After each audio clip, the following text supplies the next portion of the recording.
नमस्कार दोस्तों, स्वागत है आप सभी का एक बार फिर से हमारे YouTube चैनल पावर प्लांट अड्डा पे। तो आज हम बात करने वाले हैं स्टीम टरबाइन में कंपाउंडिंग के ऊपर। देखिए कि जो हमारा स्टीम टरबाइन होता है उसमें एक टर्म होता है कंपाउंडिंग। तो कंपाउंडिंग क्या होता है और ये कैसे वर्क करता है, ओके। तो समझेंगे इसके बारे में डिटेल्स में। तो बिना किसी देर के चलिए वीडियो को स्टार्ट करते हैं।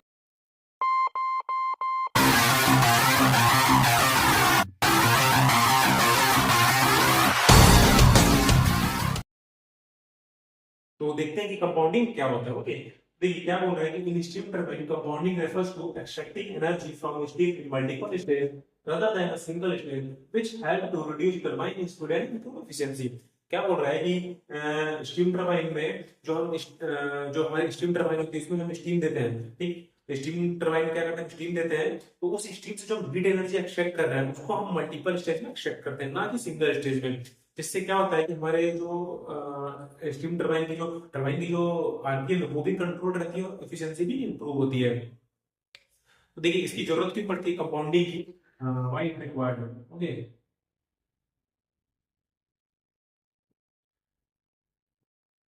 क्या होता है कि जो हम स्टीम देते हैं टरबाइन में, अगर उस सारी एनर्जी को हम एक सिंगल स्टेज में एक्सट्रैक्ट करें तो क्या होगा कि जो हमारे टरबाइन की आरपीएम होगी वो इतनी ज्यादा हो जाएगी, कंट्रोल नहीं हो पाएगी। जिससे क्या होगा, हमारा स्ट्रक्चर भी डैमेज होगा, टरबाइन भी डैमेज होगी, वाइब्रेशन सारा कुछ, मतलब एक तरह से टरबाइन डैमेज हो जाएगी, ओके। तो इसीलिए क्या करते हैं कि हम जो टरबाइन होती है, टरबाइन में जो क्या करते हैं कंपाउंडिंग का यूज करते हैं। तो आपने देखा होगा कि जो टरबाइन होती है उसमें मल्टीपल स्टेजेस होते हैं, ओके। क्या होता है मल्टीपल स्टेजेस, और जितने मान लीजिए सपोज 5 स्टेज की टरबाइन है तो 5 स्टेज में मतलब कि एक हर स्टेज के अपने नोजल होगा, फिक्स ब्लेड होगा और मूविंग ब्लेड होगा, okay. Nozzle, fix blade, moving blade, okay. Nozzle, fix blade, moving blade, nozzle, fix blade, moving blade, nozzle, fix blade, moving blade, okay. तो ये 5 स्टेज है मान लीजिए।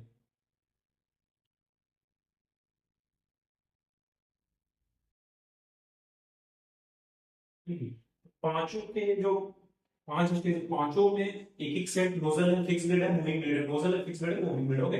तो इन सब से बारी बारी से होकर हमारी स्टीम निकलती है और एक हर एक स्टेज में हम एनर्जी को एक्सट्रैक्ट करते हैं। इससे क्या बेनिफिट होता है, हमारी टरबाइन की आरपीएम कंट्रोल रहती है और एफिशिएंसी इंप्रूव होती है, ओके। तो इसीलिए हम कंपाउंडिंग का यूज करते हैं। तो जनरली जो कंपाउंडिंग होता है वो 3 टाइप का होता है। पहला होता है हमारा प्रेशर कंपाउंडिंग, दूसरा होता है वेलोसिटी कंपाउंडिंग, थर्ड वन होता है pressure and velocity, okay. 3 type के होते हैं, प्रेशर कंपाउंडिंग, वेलोसिटी कंपाउंडिंग है, pressure and velocity compounding, okay. तो समझते हैं प्रेशर कंपाउंडिंग के बारे में। तो देखिए प्रेशर कंपाउंडिंग में क्या होता है कि जैसे जस्ट मैंने एग्जांपल दिया, प्रेशर कंपाउंडिंग में क्या होता है कि हमारा जो प्रेशर है वो हर स्टेज में थोड़ा थोड़ा करके रिड्यूस होता है, ओके। तो इसमें देखिए जो हमारा 2 स्टेज की टरबाइन है, 2 स्टेज में हमने एग्जांपल लिया। 2 स्टेज में क्या है, ये जो आपको दिख रहा है ये हमारे नोजल है, ये मूविंग ब्लेड है, फिर ये नोजल है, फिर ये मूविंग ब्लेड है। तो जो एक एक सेट है, एक एक स्टेज है, एक स्टेज में एक नोजल है और एक मूविंग ब्लेड है, ओके। तो देखिए यहाँ पे क्या हो रहा है, यहाँ पे ये हमारा जो P1 है, ये वाली लाइन आपको दिख रही होगी, ये P1 हमारा इनलेट प्रेशर है और ये जो V1 है वो हमारा इनलेट वेलोसिटी स्टीम का, ओके। तो ये क्या हो रहा है, देखिए यहाँ पे जैसे ही वो ये हमारा नोजल में गया तो नोजल में क्या हुआ, हमारा जो प्रेशर है वो रिड्यूस हुआ, ठीक। वो यहाँ से यहाँ आ गया, ओके, नोजल में। वहीं आप वेलोसिटी देखेंगे स्टीम की, तो वेलोसिटी स्टीम की यहाँ थी, यहाँ से जैसे ही वो नोजल में एंट्री हुआ तो इसकी वेलोसिटी इंक्रीज हो गई, ओके। वेलोसिटी यहाँ से यहाँ आ गई। और उसके बाद जैसे ही मूविंग ब्लेड में हमारा स्टीम जाता है, मूविंग ब्लेड में हमारी वेलोसिटी क्या होती है, रिड्यूस हो जाती है, क्योंकि जो हमारा प्रेशर है वो थोड़ा सा यहाँ पे रिड्यूस होता है, ओके। अगेन हमारा जो सॉरी जो प्रेशर है यहाँ पे कांस्टेंट चलेगा मूविंग ब्लेड में। अगेन जो हमारा अगला नोजल है, अगले नोजल जैसे ही हमारी स्टीम पहुंचेगी वहां पे फिर हमारा प्रेशर रिड्यूस होगा, वेलोसिटी अगेन इंक्रीज होगी, ओके। मूविंग ब्लेड में फिर हमारा प्रेशर कांस्टेंट रहेगा और वेलोसिटी अगेन रिड्यूस होगी। तो यहाँ पे देख सकते हैं प्रेशर कंपाउंडिंग में क्या होता है कि हमारा प्रेशर जो है हर स्टेज की जैसे ही नोजल में एंट्री करेगा, ठीक, जो नोजल है, नोजल में जैसे ही हमारा स्टीम एंट्री करेगा तो वहां पे नोजल में क्या होगा, स्टीम का प्रेशर रिड्यूस होगा और वेलोसिटी इंक्रीज होगी। और जो हमारा मूविंग ब्लेड है, मूविंग ब्लेड में हमारा स्टीम का प्रेशर कांस्टेंट रहेगा और जो वेलोसिटी है वो रिड्यूस हो जाएगी। ओके, तो ये है हमारा प्रेशर कंपाउंडिंग। सेम हम बात करते हैं वेलोसिटी कंपाउंडिंग के बारे में। तो देखिए वेलोसिटी कंपाउंड में क्या होता है कि इसमें भी हमारा नोजल है, मूविंग ब्लेड है, फिक्स ब्लेड है और मूविंग ब्लेड है। जबकि हमारा प्रेशर कंपाउंडिंग में क्या था, नोजल था, मूविंग ब्लेड था, फिर नोजल था, फिर मूविंग ब्लेड था। ओके, यहाँ पे ये जो एफपी है ये फिक्स ब्लेड हो गए, फिक्स ब्लेड।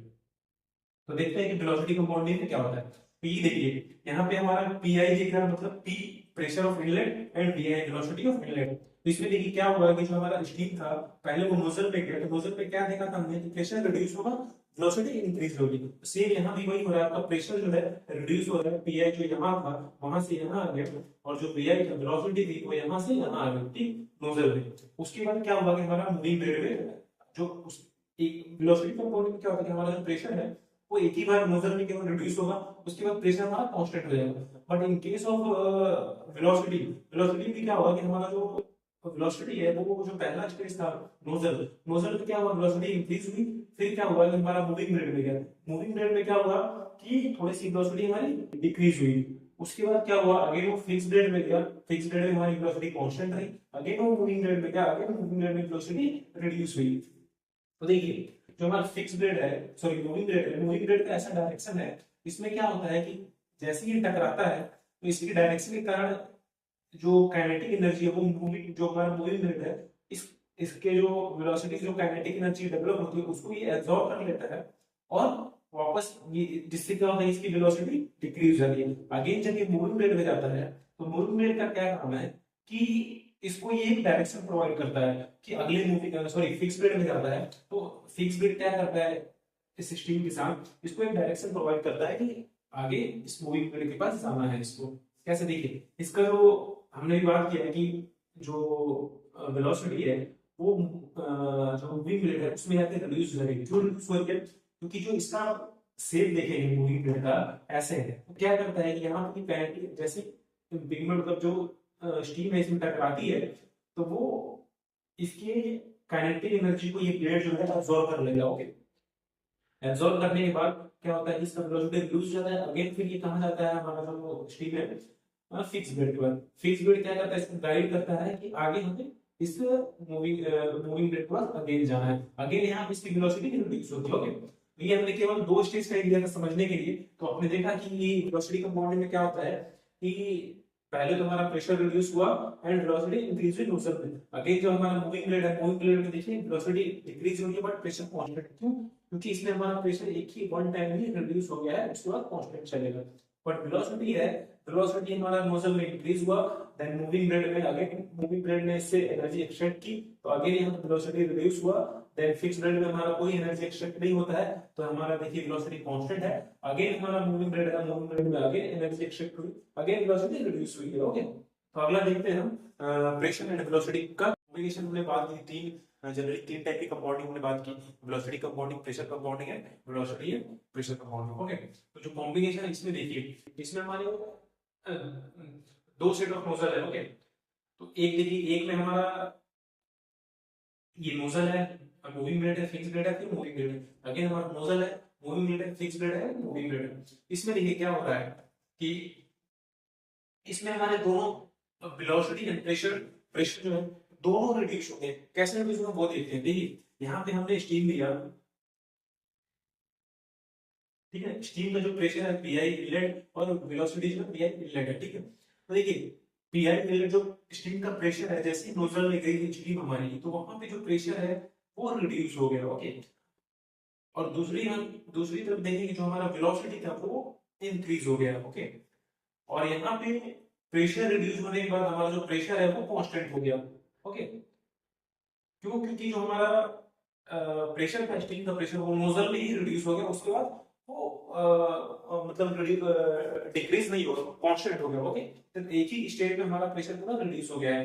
बट दूसरी केस में हम देखेंगे वेलोसिटी के केस में, तो वेलोसिटी में क्या हो रहा है कि हमारा नोजल में वेलोसिटी तो इंक्रीज हुई, लेकिन जैसे ही मूविंग ब्लेड से स्ट्राइक करता है, ओके, तो मूविंग ब्लेड क्या करता है, मूविंग ब्लेड स्टीम की काइनेटिक एनर्जी को अब्सॉर्ब कर लेता है। तो वहां पे क्या होता है, अगेन हमारा वेलोसिटी रिड्यूस होता है।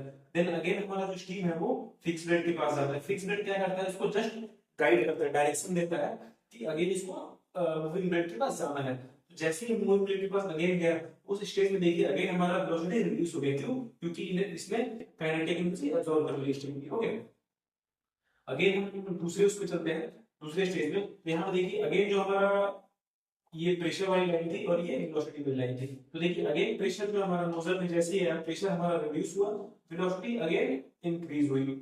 ओके, देन अगेन हमारा जो स्टीम है वो मूविंग ब्लेड के पास गया, तो अगेन इसकी वेलोसिटी रिड्यूस हुई। बट प्रेशर जो है हमारा एक ही बार रिड्यूस हुआ है, नोजल में डिक्रीज हुआ है।